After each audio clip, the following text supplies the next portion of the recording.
So this is what you do the first time we're back together as a family, Vampire Book Club.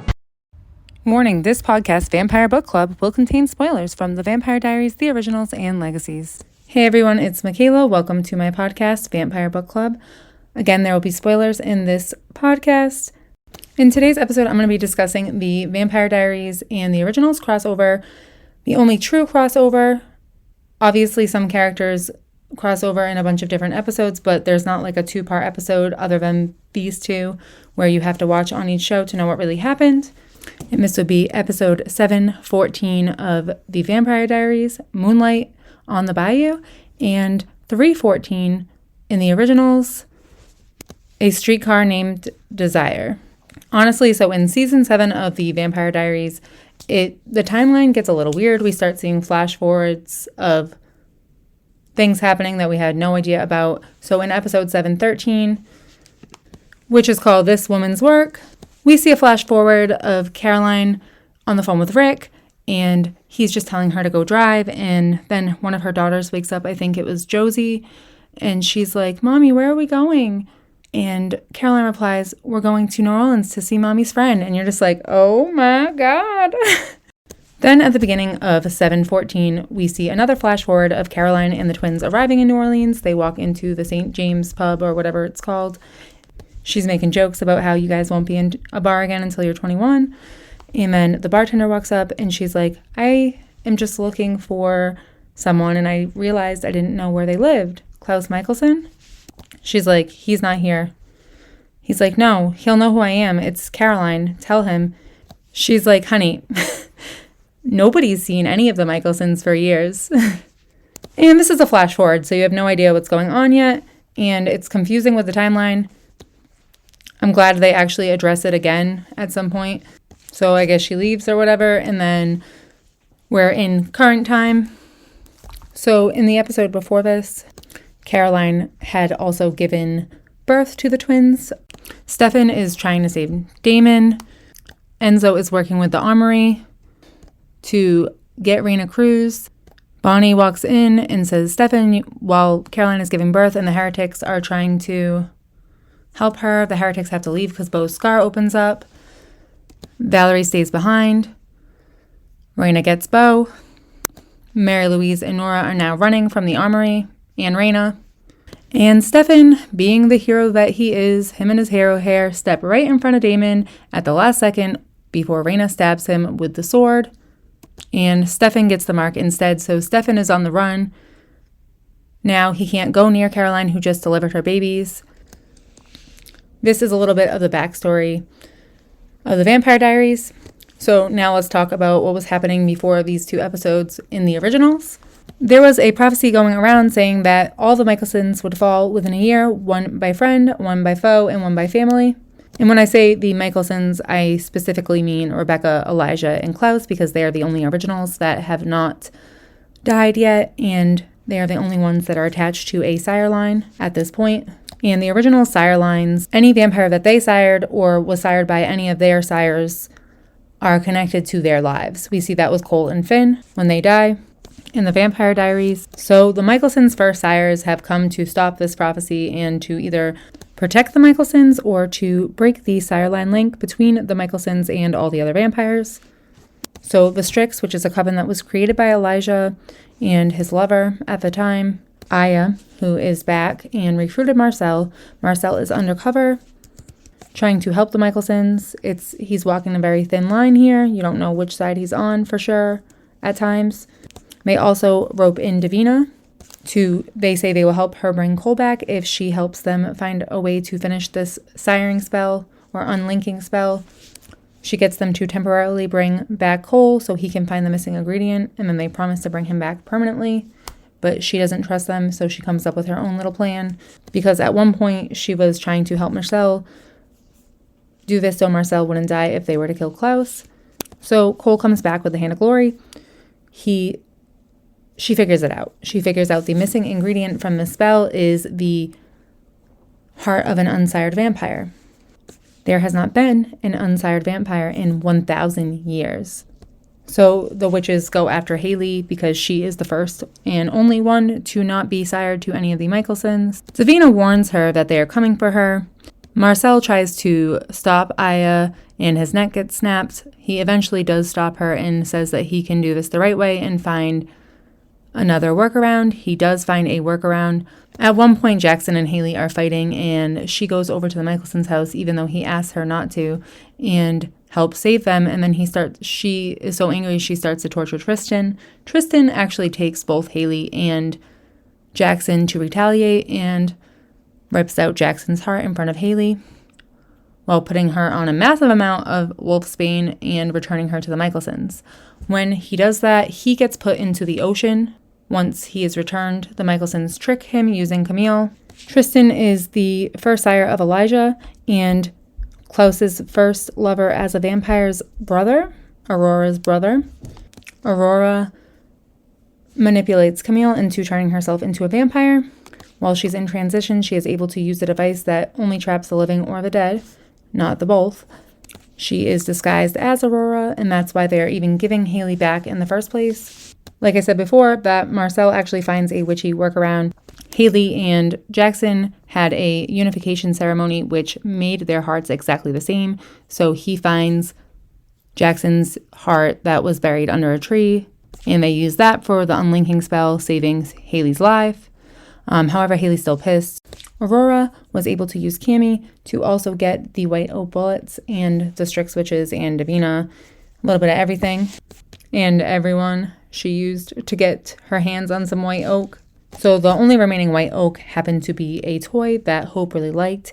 It was actually made by Klaus.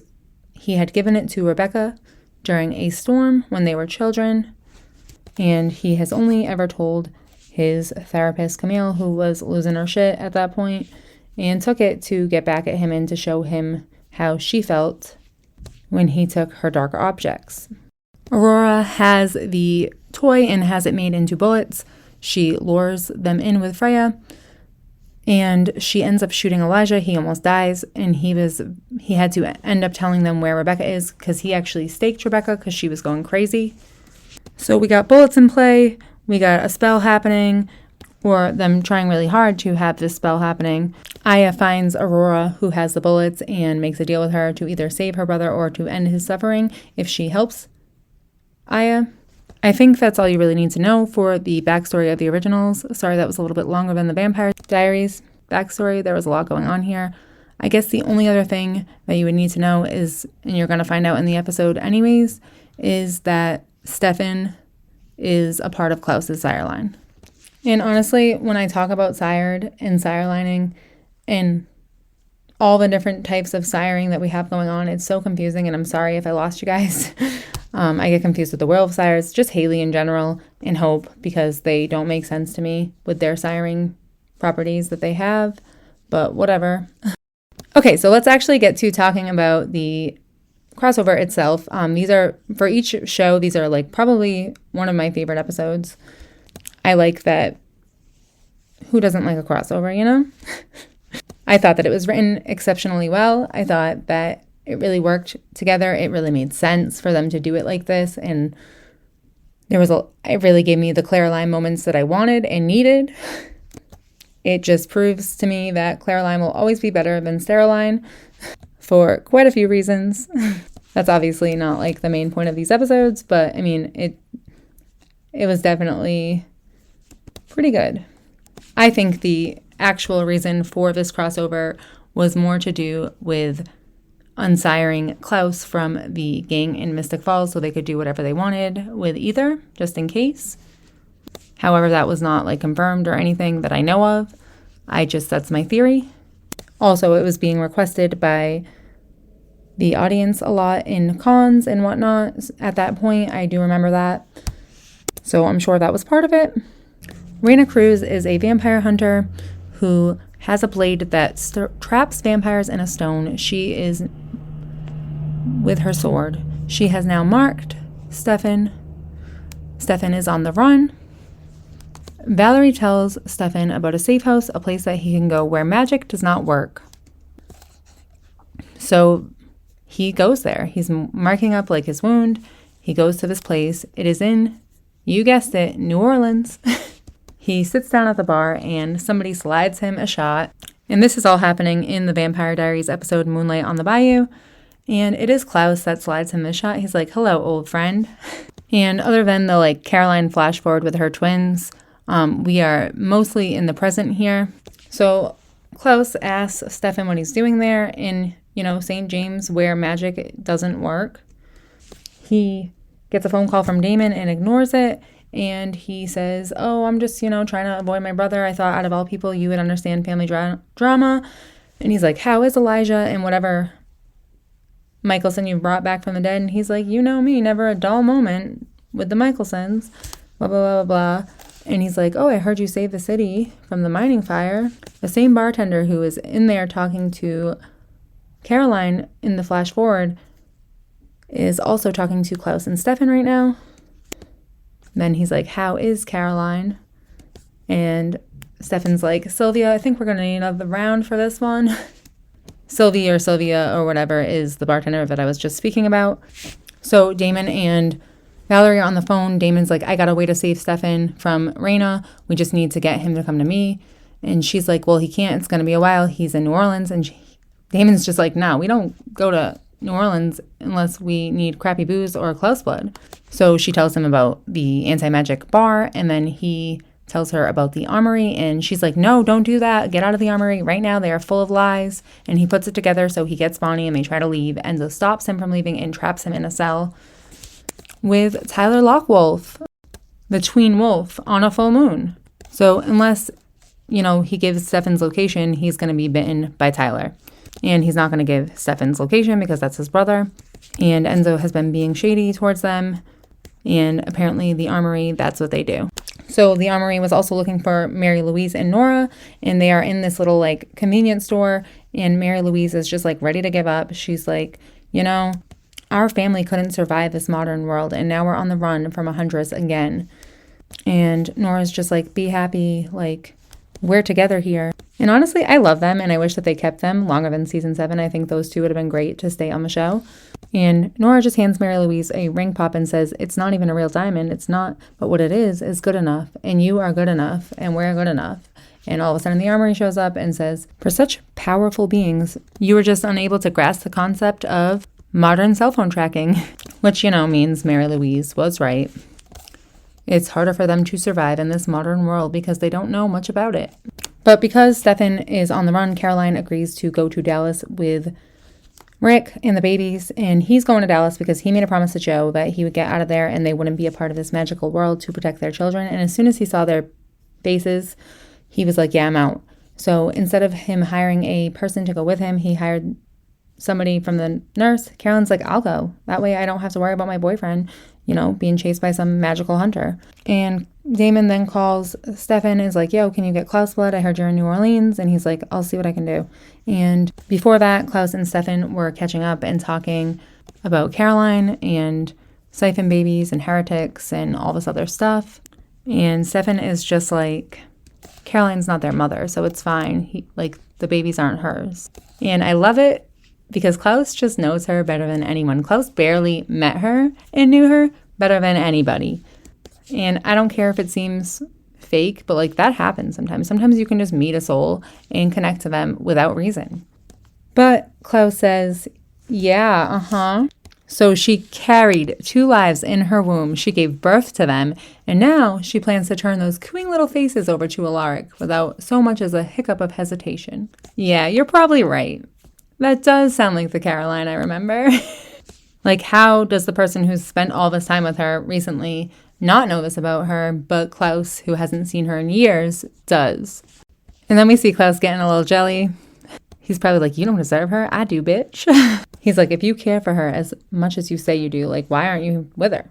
And then he's like, family drama. And as he's saying this, his scar opens up. So Klaus is like, oh my God, this is the mark of Rayna. What the fuck are you doing here? Get out. He's like, don't ask me for favors. Don't come to my house and lure some huntress bitch to my city where my family lives. Stefan's like, well, if I leave, I'll die. Klaus is like, well, if you stay, I'll kill you. So he leaves, and Bonnie ends up finding Damon in the cell and tries to find a way to get him free. She ends up chopping off Enzo's hand because Enzo is willing to backstab her and all of her friends for a little bit of information about his family that abandoned him from the beginning and so she's like, you know what? Chops off his hand and says, I would have made a better friend than an enemy, because she even says to him, like, why are you willing to do this? And he's like, well, I just want to be, I want to be somebody's choice. And I get that. And honestly, they have some pretty cute moments in here. I'm glad they got them together eventually. But she saves Damon, and Tyler's just talking shit to Damon the whole time, like, you'd be better off because eventually you're going to, like, fuck up. And even right now, you're having Bonnie come in here, and she's going to die because I'll kill her too, and you know I don't control it. And to be clear, Tyler is no longer a hybrid at this point because he came back from the other side with his vampire side stripped, and his werewolf side was still dormant inside of him. He triggered it after Kai. So as Stefan is leaving New Orleans, or at least St. James, he forgets his cell phone and it starts ringing. Klaus looks over at it, and it is Caroline, who is sitting in a diner with crying babies, or at least one crying baby at this point. In like 3 lines that he says to her, you again can see how much he knows Caroline better than anybody else and how deeply he truly cares about her. I feel like a lot of hardcore Vampire Diaries fans remembered the like Delana scene where it's like, I thought you broke my heart, so I ripped out Aaron's neck. I hate that fucking scene. Sorry. Cool if you like it. And to be clear, I am a Delana shipper. I just don't like that scene at all. That's like where I start to not like Delana as much, because Elena changes so much for him post Sire Bond.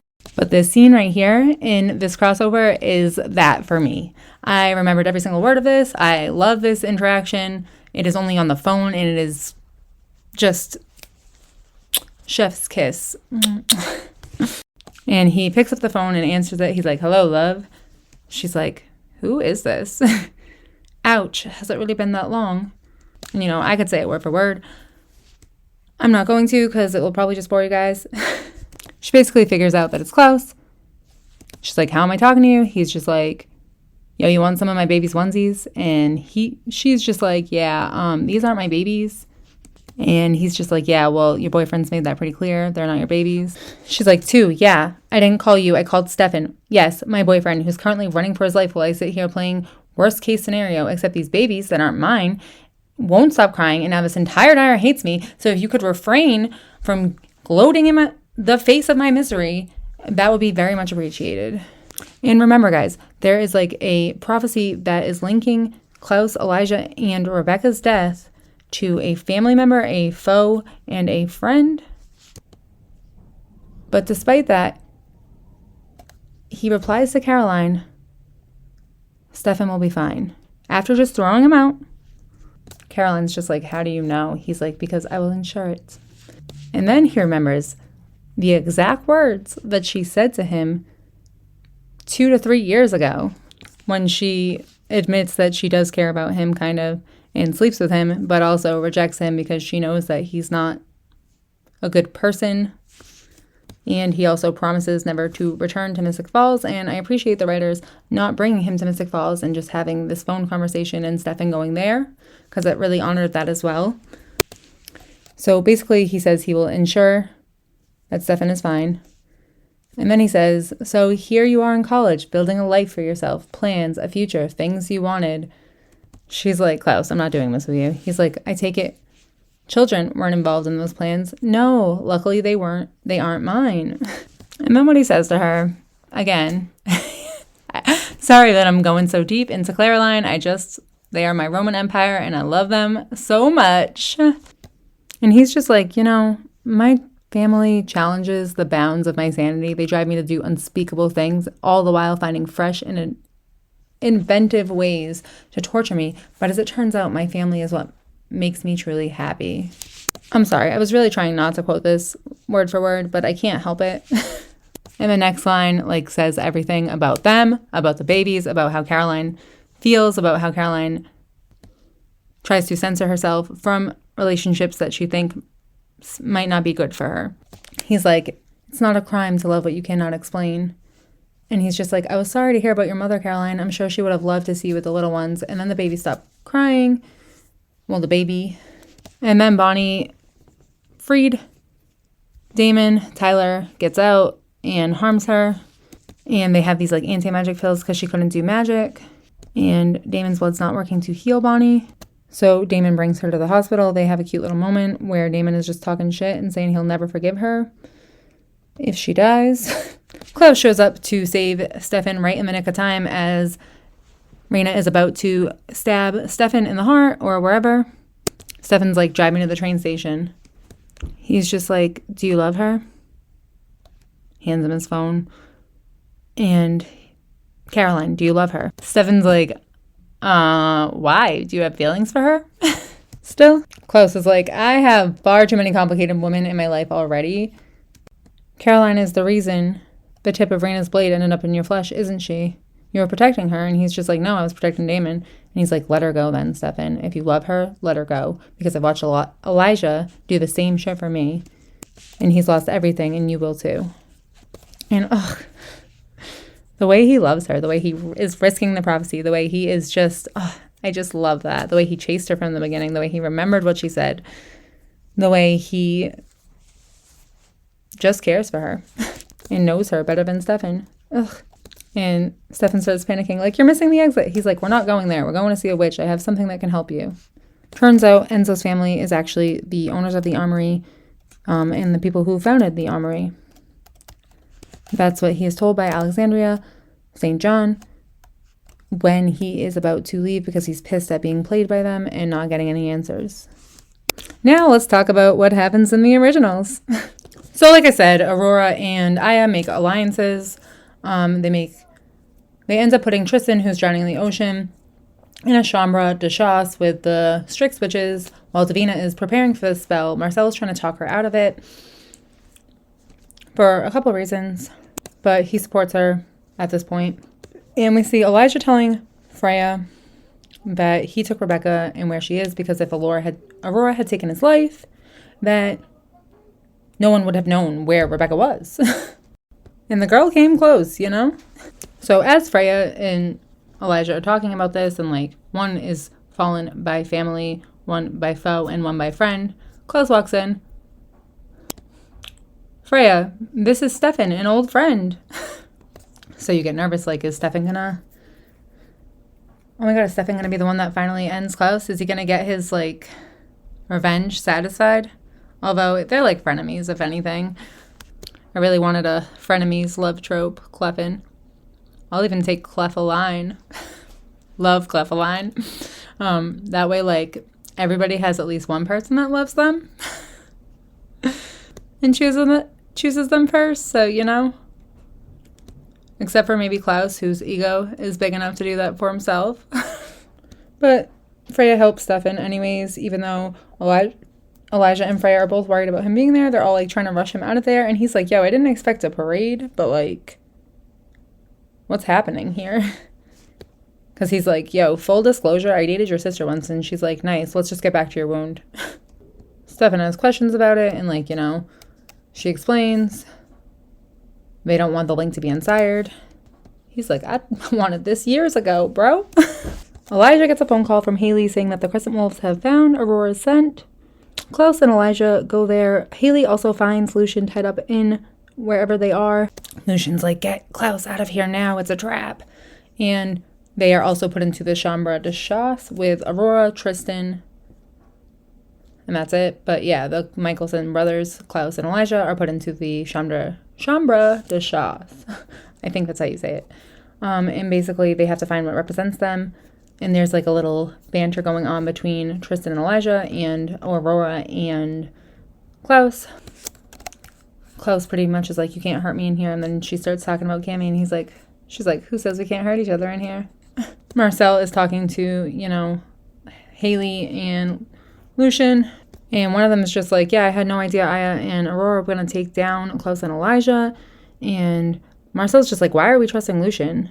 Haley's like, trust Lucian? Why are we trusting you? You took my husband's heart. And he's like, that heart bought you your life, bro. So like, Marcel is as loyal as they come. He is there for the Mikaelsons. He had no loyalties to the Strix when he joined because he is a Mikaelson at heart. And they're arguing, and Lucian is just like, we need to stop an execution. Like, Davina's in over her head. She will fail. And when she does, when she does the spell, they will try to kill Klaus to make sure it worked before they then kill Elijah. It's a win-win for her, because Aya wins either way. Either you're dead and all of your sires are dead, or she gets to be free from her sire. Lucian definitely has a lot of ego, and he's like, so we need to figure out how to stop the unsiring spell or we're dead. And Stefan walks in. He's like, yeah, me too. I am also sired by Klaus.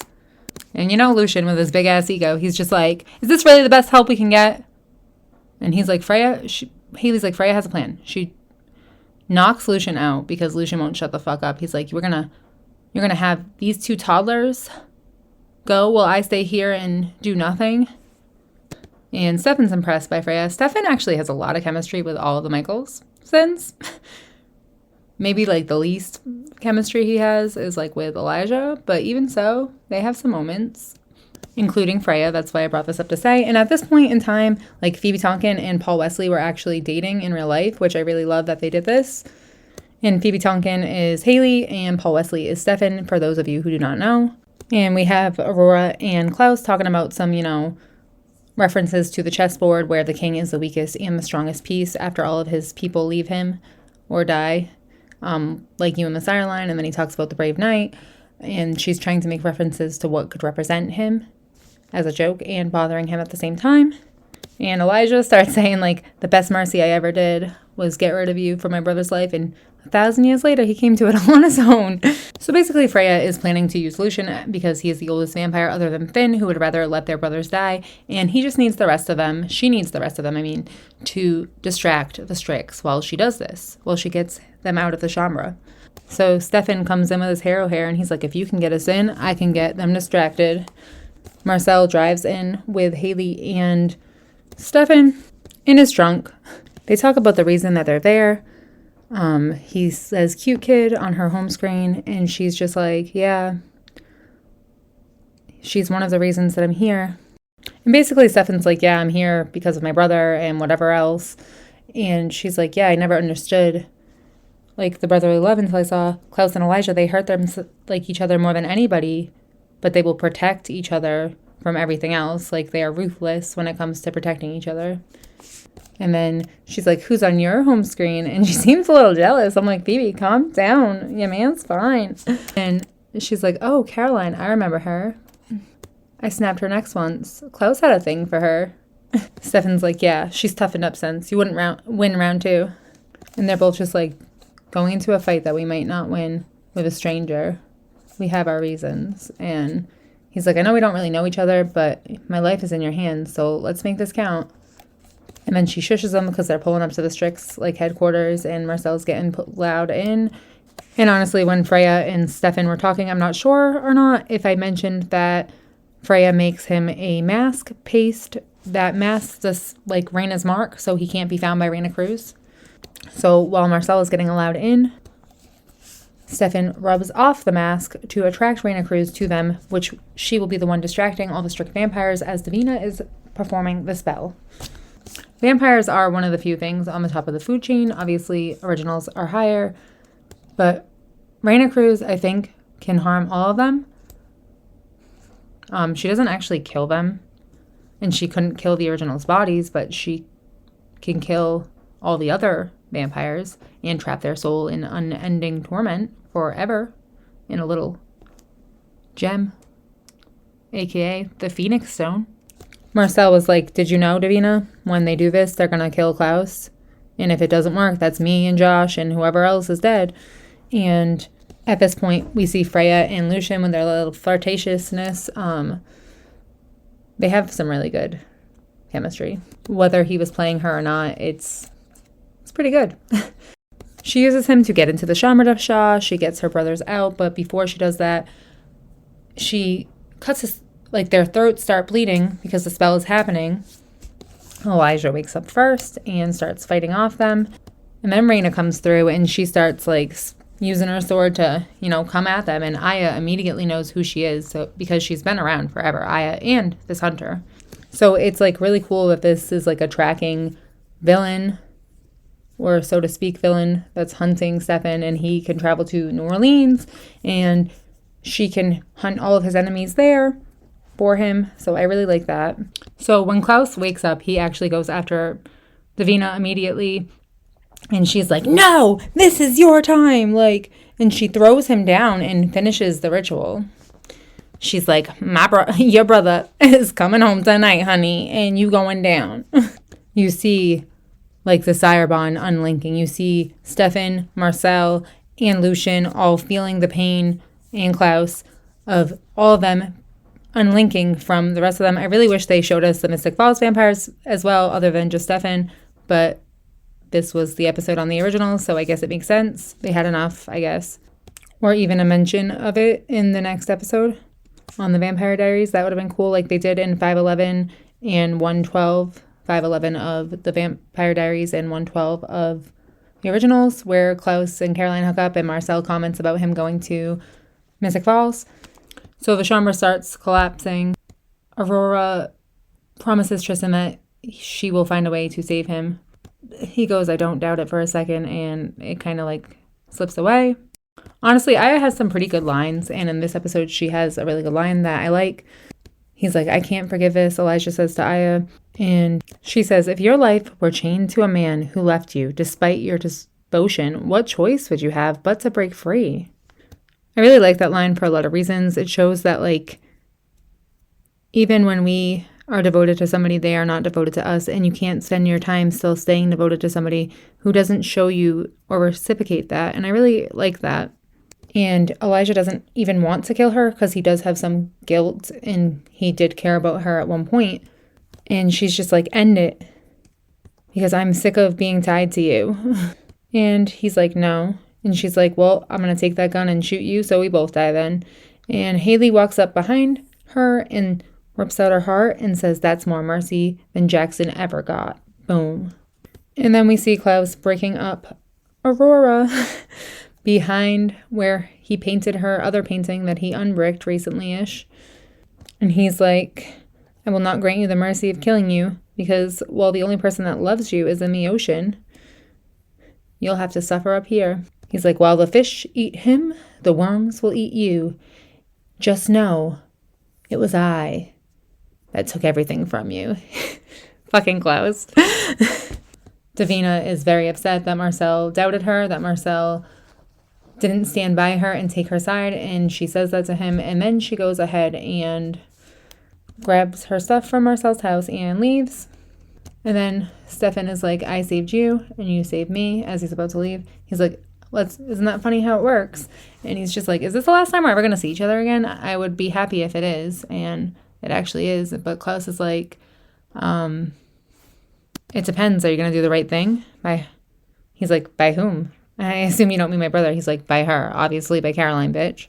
Keep up. He's like, I love her, and I know you did once too, and I will only do right by her. And he's like, I don't know what he says exactly, but he's just like, yeah, okay. Thank you. And he's like, oh, before I leave, like, you should also there's somebody else that you should be thanking. And he's like, Marcel had to fight for me. If I died, he would have too. Which honestly doesn't make sense because he's thanking Stefan, who also kind of had to fight for him. He's like, no, I'm talking about Haley. Like, for some reason she cares about you. Show her that back. I think that was just like Paul Wesley getting to like have a line for protecting his real life girlfriend. I don't know. It was cute. I just didn't think it was like all that necessary, but whatever. Klaus does need to appreciate Haley more because he doesn't always. And then one day he does. And Stefan's just like, are you okay? He's like, yeah, I'm fine. Never better. And then he leaves. Stefan leaves, and Frey's like, Klaus is like, what's happening to me? Basically, Frey explains that he's magically hemorrhaging because of the amount of mystical energy that was used in that spell, that he just needs a good night rest, and there's like a Nexus 4T, and he's like, where did that go? And then we see Davina doing a spell, the Ash of Two Brothers, something about two brothers, and boom, Cole is back in the flesh. And little did we know, so is Finny Pooh. And I just really enjoyed all these moments. I thought these episodes were written really well. I thought that the armory and Rayna and all, like, the Strix and all of these different things blended in really well with the Sire line. There's just a lot of things going on in both shows, and they made it work. I think that's the only actual, like, crossover that we get with both shows, because there are a lot of other times where characters from each show go to the other, but this is the only time we see it like this, where you need this episode to make that episode complete. Because I started watching 7/15 of the Vampire Diaries the first time that I binged this. And I was just like, whoa, Freya, why is she in the previews? I mean, or previously, what happened? I hope you guys enjoyed this discussion. Let me know what you guys thought of this crossover, or any other crossovers that you might have liked.